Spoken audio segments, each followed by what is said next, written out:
बिस्मिल्लाहिर्रहमानिर्रहीम। Dear students, अस्सलाम वालेकुम। स्टूडेंट्स, आज हम लेक्चर नंबर 35 के अंदर यूनिट नंबर 10 डेमोस्ट्रेटिव ज्योमेट्री का एक टॉपिक डिस्कस करेंगे और वो क्या है, कॉन्सेप्ट ऑफ थ्योरम।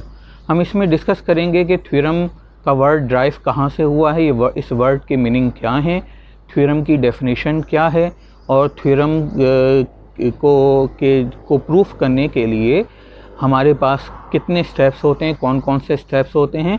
और हम ये भी सीखेंगे कि इन स्टेप्स के आपके एग्ज़ाम्स के अंदर जो मार्क्स हैं वो किस तरह से आपको मिलते हैं, किस स्टेप के कितने नंबर होते हैं, ये भी हम इसमें डिस्कस करेंगे।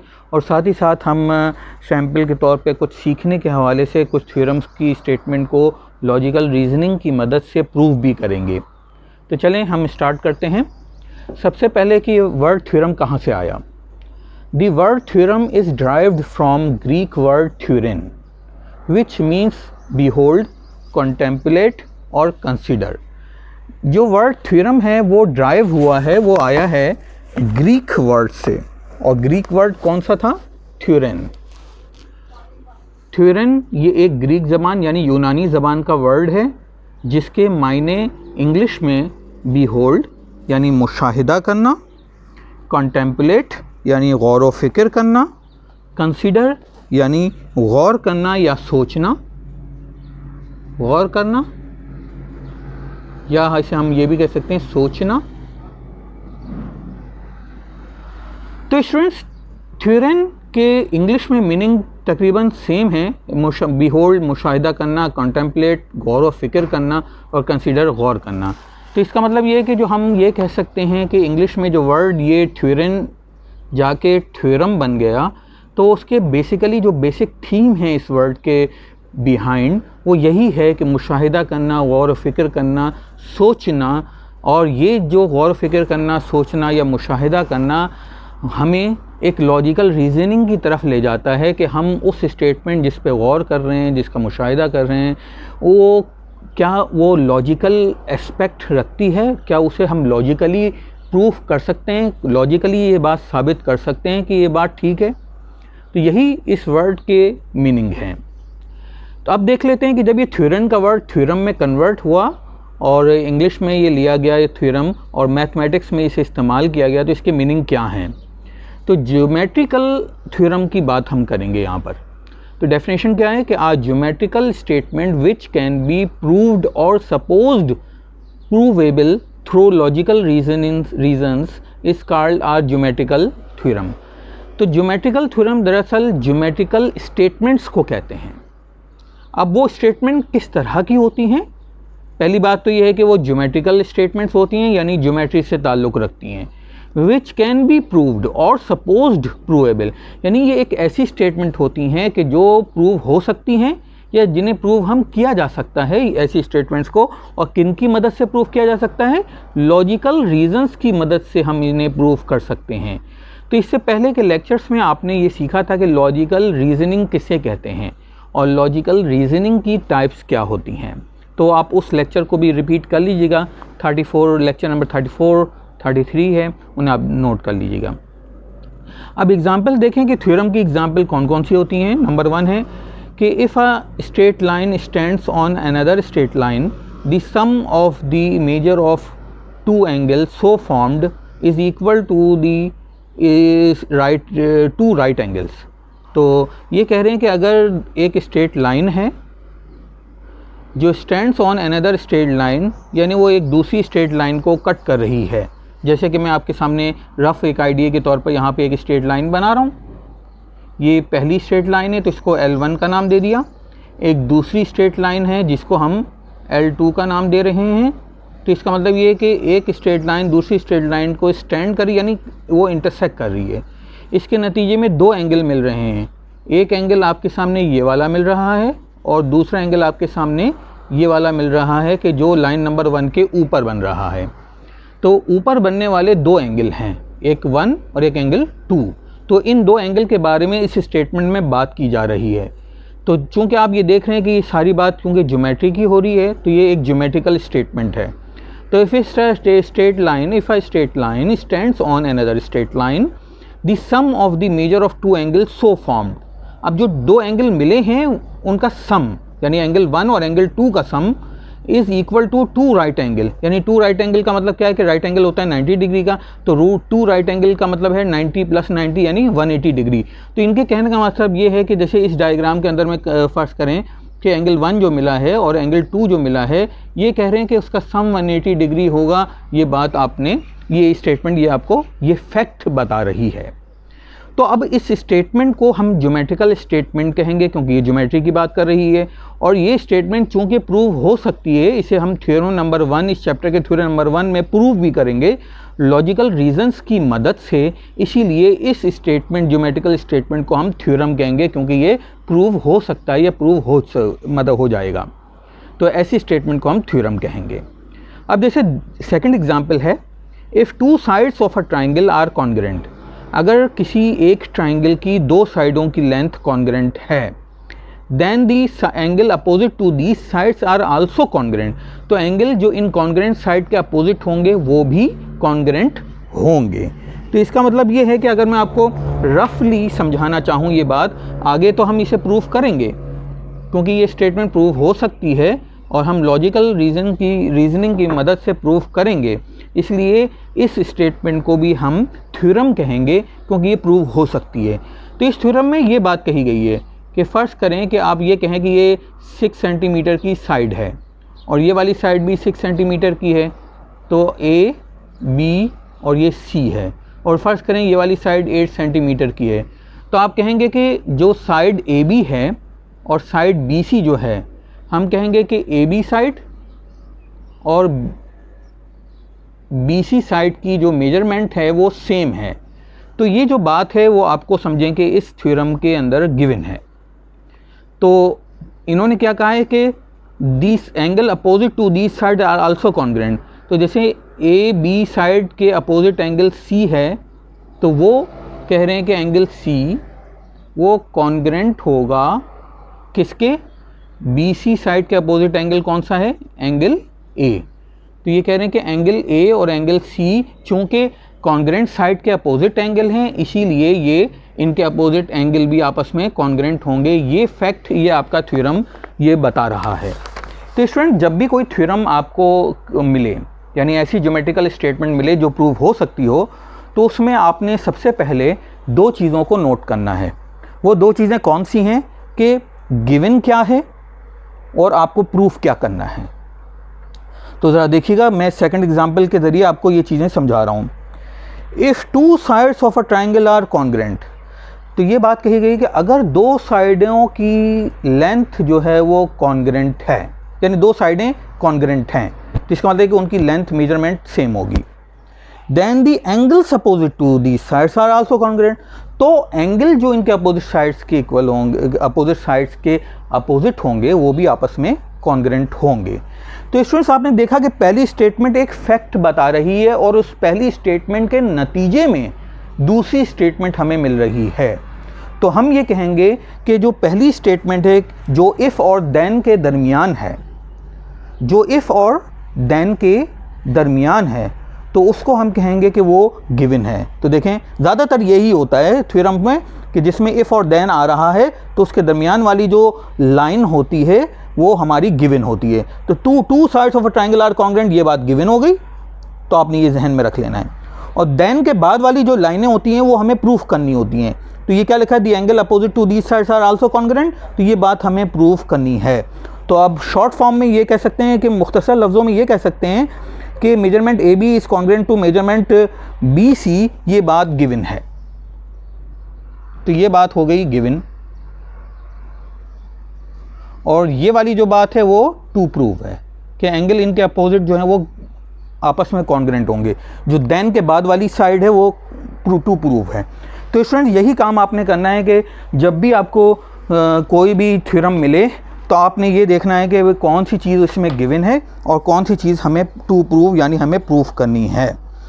तो स्टूडेंट्स, अब हम मज़ीद आगे बढ़ते हैं और हम ये सीखेंगे कि किसी भी थ्योरम्स को प्रूफ करने के कितने स्टेप्स होते हैं। तो आपने इसे पॉज करके नोट कर लेना है, उसके बाद फिर हम स्टेप्स के बारे में डिस्कस करेंगे।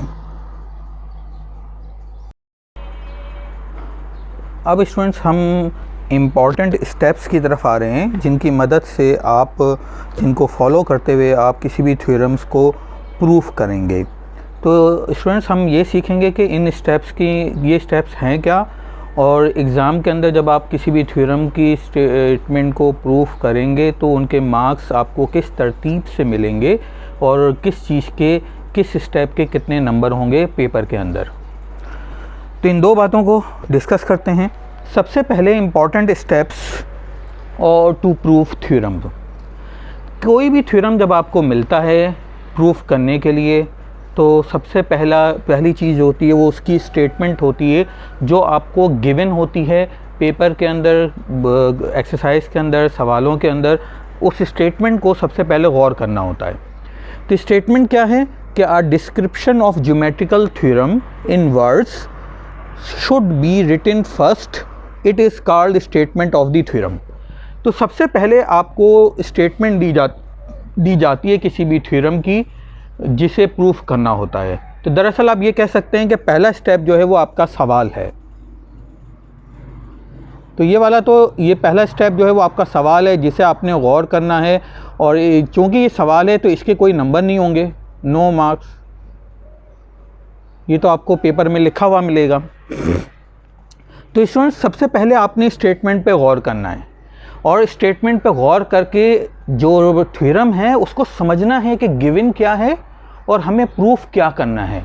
तो सबसे पहले आपने स्टेटमेंट को पढ़कर गिवन और टू प्रूफ हाईलाइट कर लेना है। उसके बाद जहन में ये सोचना है कि इसको मैं किस लॉजिकल रीजंस की मदद से, मैं किन एक्सियम्स की मदद से, किन पोस्टुलेट्स की मदद से मैं इनको प्रूफ कर सकता हूँ। तो पहले आपने एक खाका बनाना होता है अपने जहन के अंदर, उसके बाद अगले स्टेप की तरफ आना होता है। तो अगला स्टेप क्या है? Figure. After writing statement a neat figure should be drawn to explain or understand the given information and the result to be proved। तो सवाल लिखने के बाद दूसरा स्टेप होता है कि स्टेटमेंट को बगौर पढ़ने के बाद हमने उसकी एक फ़िगर बनानी है। और स्टूडेंट्स ये हमेशा याद रखिएगा, फिगर के होते तो 1 मार्क्स हैं पेपर के अंदर, लेकिन ये मार्क्स को जनरेट करते हैं। यानी इसका मतलब ये है कि अगर आपने फिगर नहीं बनाई और आप डायरेक्ट तीसरे स्टेप पे, अगले स्टेप पे चले गए, चाहे आपने अगले स्टेप ठीक क्यों ना लिखे हों, आपने ये याद किए हुए क्यों ना लिखे हों, तो लेकिन उसके कोई नंबर नहीं होंगे। नंबर मिलना उस वक्त स्टार्ट होते हैं जब आपने डायग्राम, प्रॉपर नीट डायग्राम बनाई गई हो, उसे लेबल ठीक से किया गया हो, क्योंकि इसी डायग्राम को देखते हुए लिखनी पड़ती हैं गिवन, इसी डायग्राम को देखते हुए लिखना होता है, रिक्वायर्ड कंस्ट्रक्शन करनी होती है इसी डायग्राम को देखते हुए, और प्रूफ भी इसी डायग्राम को सामने रखते हुए लेबल डायग्राम को, लेबल फिगर को फॉलो करना होता है। जब आपने फिगर ही नहीं बनाई और आप वैसे ही सारी कहानी पूरी लिख रहे हैं तो वो नॉनसेंस सी थोड़ी सी बात हो जाएगी कि ना फिगर है ना कोई उसका चीज़ है, और आप कह रहे हैं कि लाइन ए बी, आप कह रहे हैं कि एंगल 3-5, तो वो चीज़ें सब ख्याली हो जाएंगी। तो ये चीज़ें जो हैं वो बग़ैर आगे आने वाले स्टेप्स के नंबर बग़ैर फिगर के नहीं मिलते, इसलिए फिगर की इम्पोर्टेंट बहुत ज़्यादा है। तो फिगर आपने स्टेटमेंट को देखकर बनानी है, और इस बात का ख्याल रखना है कि प्रॉपर नीट हो और प्रॉपर लेबल हो, फिगर लेबल होना उसका ज़रूरी है। तो after writing statement a neat figure should be drawn to explain और understand the given information and the result to be proved. तो आपने एक फिगर बनानी है, तो इसके मार्क्स होते हैं पेपर के अंदर 1। अब आपने फिगर बना ली तो आपको 1 नंबर मिल गया। अब अगले स्टेप पे गए, गिवन, अगला स्टेप है गिवन। तो इसका हम कह सकते हैं प्रूफ करने में पहला स्टेप ये हुआ, प्रूफ करने में दूसरा स्टेप ये हुआ, यानी हमारे सॉल्यूशन का पहला स्टेप ये हमारा क्वेश्चन है, ये हमारा क्वेश्चन है, ये हमारे सॉल्यूशन का पहला स्टेप, ये हमारे सॉल्यूशन का दूसरा स्टेप। तो गिवन में क्या है? In this step only given information should be written symbolically so that becomes easy to use in the proof. तो गिवन की स्टेटमेंट के नीचे हम फिगर को देखते हुए जो बात हमें प्रूफ करनी, जो बात हमें गिवन है स्टेटमेंट के अंदर, उसको हम सिंबॉलिकली लिखेंगे।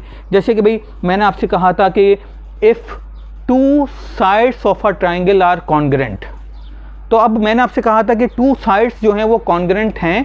तो अगर फर्ज करें कि एक साइड ए बी है, दूसरी साइड बी सी है जो कि कॉन्ग्रेंट है, तो वो measurement A B is equal to measurement B C in triangle A B C, measurement A B is equal to B सी।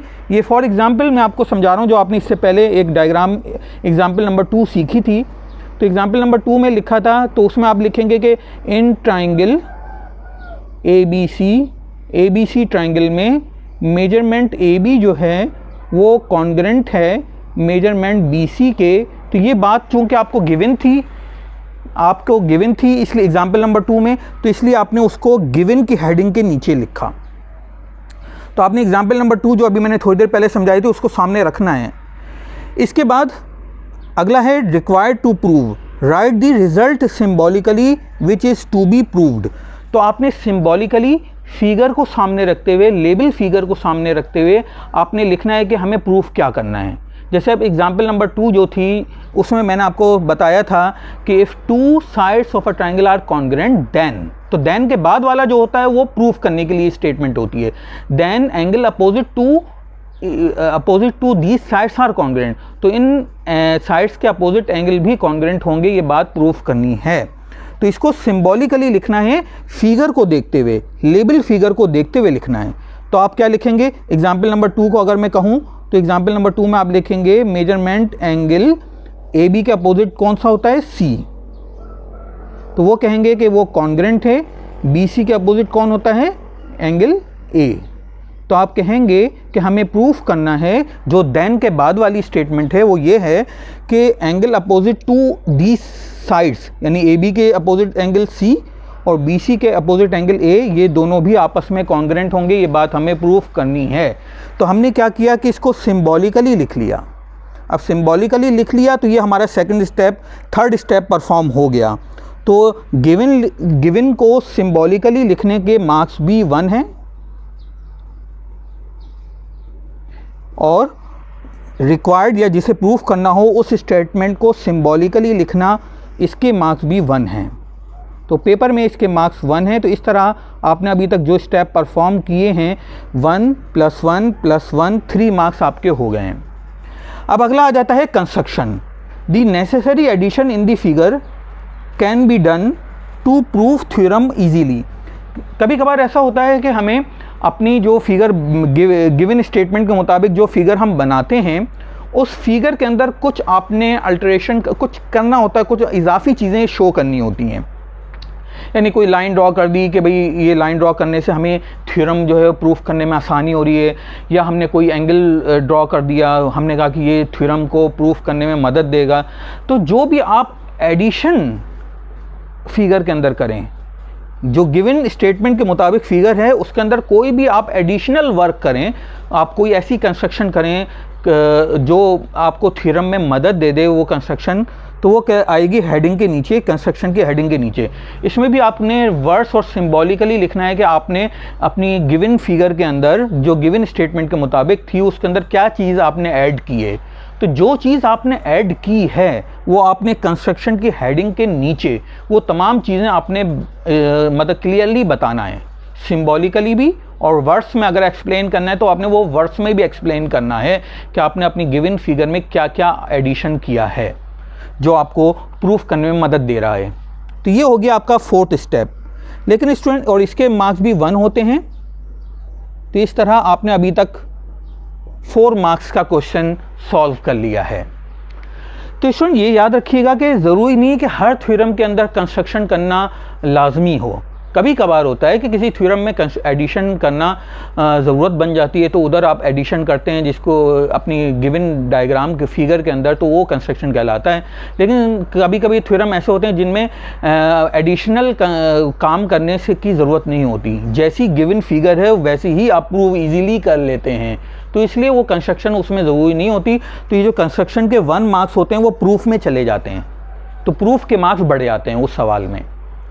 तो अब अगला स्टेप है जो मोस्ट इम्पॉर्टेंट स्टेप है, लेकिन ये सारे स्टेप सीक्वेंस पे बेस करते हैं, आपने सीक्वेंस में किसी स्टेप को मिस नहीं करना। अगला स्टेप है proof. It consist of statements and facts along with their reasons through which we obtain the required result. तो इट कंसिस्ट ऑफ स्टेटमेंट्स, तो प्रूफ दरअसल प्रूफ की हेडिंग के नीचे आपने 2 कॉलम्स बनाने हैं। पहला कॉलम होगा स्टेटमेंट का और दूसरा कॉलम होगा रीज़न का। तो जो पहला कॉलम होगा उसके अंदर आपने स्टेटमेंट, इस थ्योरम को प्रूफ करने के लिए आर्गुमेंट्स देने हैं कि भाई ये मैं ये काम कर रहा हूँ, इसकी ये स्टेटमेंट है। तो आपने उसके पैरेलल आपने उसके बिल्कुल एक ही लाइन में आपने उसका रीज़न भी देना है सेकंड कॉलम के अंदर कि उसका रीज़न क्या होगा। जैसे मैं आपके सामने एक रफली आपको यहाँ इस जो खाली स्पेस है उसमें समझा रहा हूँ ये चीज़ कि प्रूफ जो है वो कैसे आपने परफॉर्म करना है। तो ये खाली स्पेस मैंने कंसिडर की है इस जगह पे, तो आप इधर समझ लीजिए। तो स्टूडेंट देखें कि आपने प्रूफ की हेडिंग डालने के बाद आपने 2 कॉलम बनाने हैं। एक कॉलम में लिखना है स्टेटमेंट और एक कॉलम में लिखना है रीज़न। अब आपने जो स्टेटमेंट लिखे प्रूफ करने के लिए आप उसका रीज़न यहाँ लिखेंगे, यहाँ स्टेटमेंट, यहाँ रीज़न, यहाँ स्टेटमेंट, यहाँ रीज़न। तो स्टूडेंट्स याद रखें कि जो स्टेटमेंट्स होती हैं लिखने की, पहले कॉलम के 2 मार्क्स होते हैं और दूसरे कॉलम के 2 मार्क्स होते हैं। तो ये प्रूफ के टोटल मार्क्स बन जाते हैं 4। तो आप यहाँ लिखेंगे कि प्रूफ के टोटल मार्क्स हो गए 4। तो इस तरह से हमने जब 5वां स्टेप परफॉर्म कर लिए तो हमें इस पूरे थ्योरम के 8 मार्क्स मिलेंगे। तो इस तरह आपने कहा टोटल मार्क्स, तो वो होंगे आपके 8। और थ्योरम को प्रूफ करने के लिए आपको जो सवाल आएगा वो लॉन्ग क्वेश्चंस का सवाल आएगा जिसके 8 मार्क्स होंगे। लेकिन बिलफर्ज अगर कभी कभार ऐसा हो जाता है कोई छोटा सा होता है थ्योरम और अगर वो आपको सेक्शन बी में दे दिया जाए, यानी शॉर्ट क्वेश्चंस के सेक्शन में दे दिया जाए, तो ये सारे मार्क्स हाफ हो जाते हैं। तो इस तरह वो 4 मार्क्स बन जाते हैं।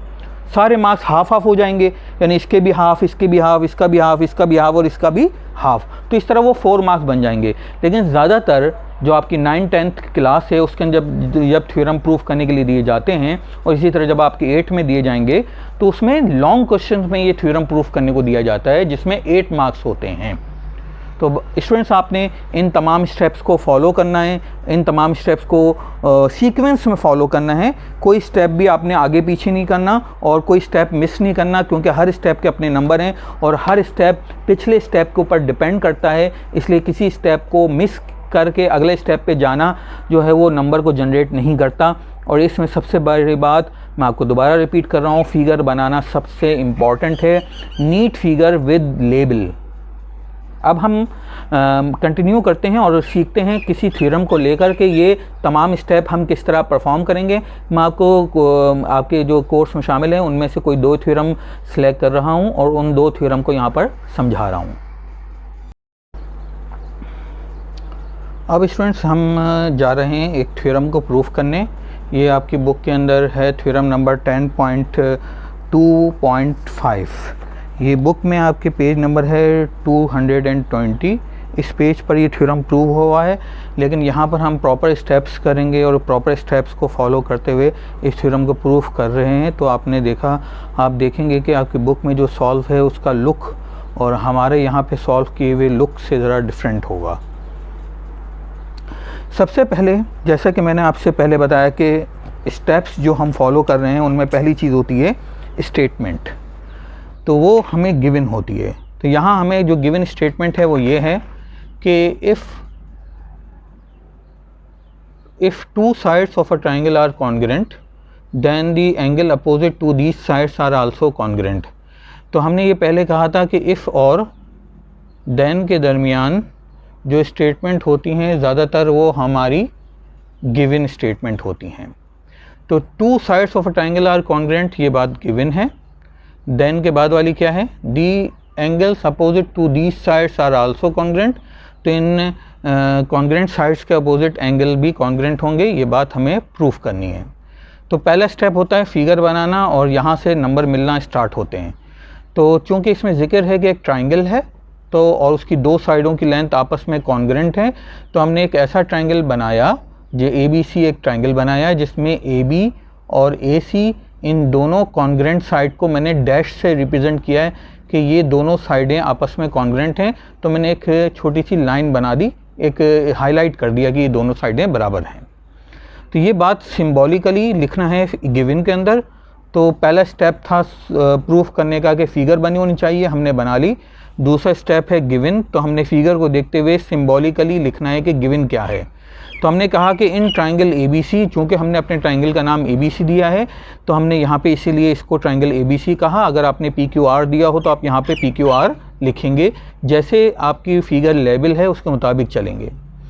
जिसमें AB जो है वो कॉन्ग्रेंट है AC, तो हमने AB और AC को कॉन्ग्रेंट यहाँ पर बनाया था, तो इसलिए लिख दिया कि AB is congruent to AC। ये स्टेटमेंट जो है, ये स्टेटमेंट हमने इसके मुताबिक बनाई है। 2 sides of a triangle are congruent, तो हमने वो 2 साइडों के नाम लिख दिए सिंबॉलिकली कि ये दोनों कॉन्ग्रेंट हैं। ये स्टेटमेंट हमारी गिवन है। इस गिवन स्टेटमेंट को हम यूज़ कर सकते हैं अपने रीजंस में कि और स्टेटमेंट्स में प्रूफ कर सकते हैं इसको आर्गुमेंट के तौर पर। अब आ जाते हैं टू प्रूव। तो टू प्रूव क्या है कि इन साइडों के अपोजिट एंगल भी कॉन्ग्रेंट होंगे। तो देखें AB साइड फिगर के अंदर है, तो इसके अपोजिट साइड एंगल कौन सा है, C, तो हमने लिख दिया C। और AC साइड कौन सी है, ये वाली साइड है, तो इसके अपोजिट एंगल कौन सा है, B, तो हमने लिख दिया B। तो इसका मतलब है कि दोनों एंगल आपस में कॉन्ग्रेंट हैं। ये बात हमें प्रूफ करनी है। तो इसके लिए हमने क्या किया, अगला स्टेप, पहला स्टेप, दूसरा स्टेप, तीसरा स्टेप, चौथा स्टेप है कि इसको प्रूफ करने के लिए हम एक फिगर के अंदर कुछ एडिशनल वर्क करना चाहते हैं। तो हमने यहाँ पे क्या करना है एडिशनल वर्क, तो मैं यहाँ पर आपको यहाँ पर समझा रहा हूँ। तो ये एडिशनल वर्क आपने कुछ इस तरह किया है कि एंगल A को बाइसेक्ट किया है। तो हमने एंगल A का एक बाइसेक्टर ड्रॉ किया है जो अपोजिट साइड को एक पॉइंट पे इंटरसेक्ट कर रहा है, और उस पॉइंट को हमने नाम दिया D का। तो यही बात हमने यहाँ पर लिख दी है। तो इस तरह से जब हमने एंगल A को बाइसेक्ट किया है और वो अपोजिट साइड BC पे पॉइंट D में इंटरसेक्ट हुआ है, तो इसके नतीजे में हमें 2 ट्राइंगल भी मिल रहे हैं। तो हम यही बात यहाँ लिख रहे हैं, draw bisector of angle A। हमने एंगल A का बाइसेक्टर ड्रॉ किया है। बाइसेक्टर का मतलब ये होता है कि जैसे ये जो एंगल मिल रहा है ना आपको, ये वाला, तो ये वाला एंगल और ये वाला एंगल, ये दोनों की मेजरमेंट आपस में इक्वल होगी, क्योंकि हमने एंगल को 2 इक्वल पार्ट्स में डिवाइड किया है इस लाइन AD ने। तब क्या लिखा है, लाइन सेगमेंट AD ने। तो इसमें क्या लिखा है, draw bisector of A to meet BC at D। तो ये बातें हमने यहाँ कंस्ट्रक्शन में रेड कलर से यहाँ पे फिगर में शो कर दी है। अब अगला स्टेप है हमारे पास प्रूफ, जिसके 4 नंबर होते हैं, 2 नंबर स्टेटमेंट लिखने के और 2 नंबर रीजंस लिखने के।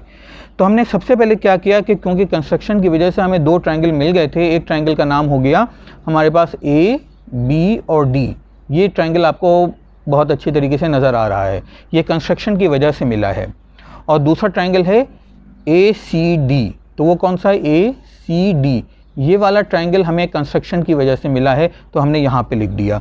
तो हम ये स्टेटमेंट में पहला हमने लिखा कि इन ट्रायंगल ABD इस 1-to-1 कॉरस्पॉन्डेंस, ये कॉरस्पॉन्डेंस का साइन है, सिंबल है।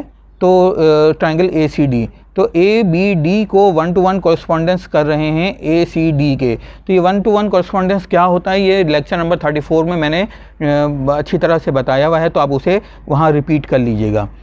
तो अब क्या कर रहे हैं कि हम इस ट्रायंगल और इस ट्रायंगल की कोई भी 3 चीज़ें मतलब कॉरस्पॉन्डिंग एलिमेंट्स को देखेंगे और ये कहेंगे कि भाई इस ट्रायंगल की ये चीज़ इस ट्रायंगल की इस चीज़ कॉरस्पॉन्डिंग इस एलिमेंट जैसा है, इस ट्रायंगल की एक चीज़ दूसरे ट्रायंगल की दूसरी चीज़ के कॉरस्पॉन्डिंग दूसरी चीज़ के वो एक जैसी है। तो जब इस ट्रायंगल और इस ट्रायंगल की कोई भी 3 चीज़ें एक जैसी मिल जाएंगी तो हम कहेंगे कि दोनों ट्रायंगल कॉन्ग्रेंट हैं। तो जब ये बात प्रूव हो जाएगी कि ये दोनों ट्रायंगल कॉन्ग्रेंट हैं, तो इसके एवरी कॉरस्पॉन्डिंग एलिमेंट्स वो कॉन्ग्रेंट होंगे। तो ज़रा देखिएगा कि हम ये प्रूफ करने जा रहे हैं पहले कि ये दोनों ट्रायंगल कॉन्ग्रेंट हैं। तो 1-to-1 कॉरस्पॉन्डेंस किया, तो हमने कहा कि इस ट्रायंगल की जो साइड है AD, वो इस ट्रायंगल की साइड AD के इक्वल है। तो देखें इस ट्रायंगल की साइड AD है ना, और इस ट्रायंगल की साइड AD, ये दोनों मेजरमेंट में इक्वल हैं, क्योंकि भाई ये हमें फिगर में नज़र आ रहा है कि ये दोनों कॉमन साइड हैं, ये इन दोनों ट्रायंगल की कॉमन साइड है, तो ये ज़ाहिर बात है मेजरमेंट में इक्वल होगी। पहली बात हमें ये बात समझ आ गई कि ये इस ट्रायंगल की AD और इस ट्रायंगल की AD कॉरस्पॉन्डिंग एलिमेंट एक चीज़ इसकी आपस में कॉन्ग्रेंट है।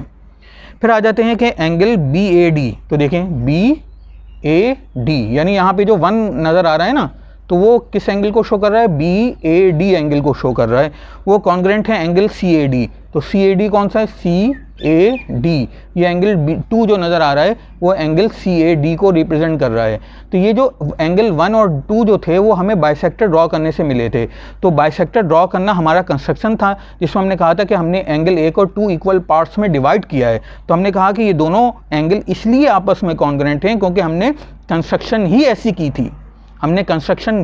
थी, कि इस एंगल को 2 इक्वल पार्ट्स में हमने डिवाइड किया था। तो इसीलिए ये दोनों एंगल आपस में इक्वल हैं, कॉन्ग्रेंट हैं। अब आ जाते हैं कि ये 2 चीज़ें हो गई, इन 2 ट्राइंगल की 2 चीज़ें आपस में कॉन्ग्रेंट हो गई। तीसरी चीज़ क्या है कि AB साइड AC साइड के कॉन्ग्रेंट हैं, ये बात गिवन है। तो देखें AB side is congruent to AC side, ये वाली साइड और ये वाली साइड कॉन्ग्रेंट हैं, ये बात तो हमें गिवन थी। तो मैंने आपको शुरू में कहा था कि गिवन स्टेटमेंट जो होती है वो यूज़ होती है प्रूफ के अंदर किसी न किसी आर्गुमेंट के तौर पर। तो हमने यहाँ पे 3rd पॉइंट में लिखा AB is congruent to AC, और ये बात हमें गिवन है। हमने इसके रीज़न में लिखी कि ये क्यों कॉन्ग्रेंट है, क्योंकि ये गिवन है कि ये कॉन्ग्रेंट है, ये हमें दिया हुआ है कि ये कॉन्ग्रेंट है। तो अब इस ट्राइंगल की 3 चीज़ें कॉरिस्पॉन्डिंग इस ट्राइंगल की 3 चीज़ों के कॉन्ग्रेंट है। तो जब 3 चीज़ें, एक ट्राइंगल की 3 चीज़ें दूसरे ट्राइंगल के कॉन्ग्रेंट हों तो हम कहेंगे कि ये ओवरऑल पूरा ट्राइंगल आपस में कॉन्ग्रेंट है। तो हम ये कहेंगे triangle ABD is congruent to triangle ACD। और इसकी वजह क्या है कि ये देखें साइड साइड के इक्वल है, एंगल एंगल के इक्वल है, साइड साइड के इक्वल है। तो ये हो गई साइड, ये हो गया एंगल और ये हो गया साइड।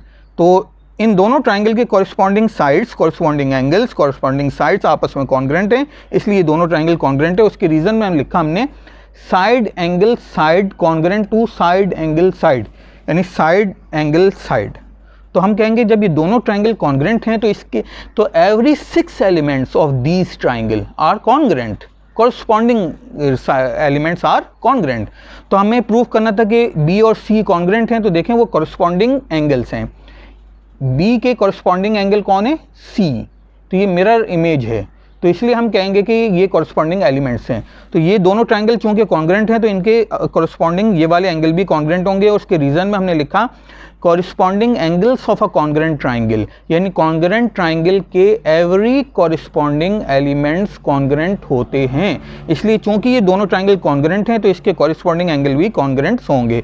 तो जो चीज़ हमें प्रूफ करने को दी गई थी वो हमने आखिर में यहाँ लाकर प्रूफ कर दी है। तो इस तरह आप पॉज करके इसे नोट कर लें और आप ये बात ध्यान में रखें। मैं यहाँ पे आपको मार्किंग बता रहा हूँ कि इसमें नंबर किस तरह मिल रहे हैं। तो देखें सबसे पहला नंबर आपको मार्क्स मिले, मार्क्स इसमें मिले आपको 1 फिगर बनाने पे, और आपने अगर फिगर नहीं बनाई तो आप बाकी किसी चीज़ के कोई नंबर नहीं है। ये मार्क्स आपको इसके मिले फिर 1,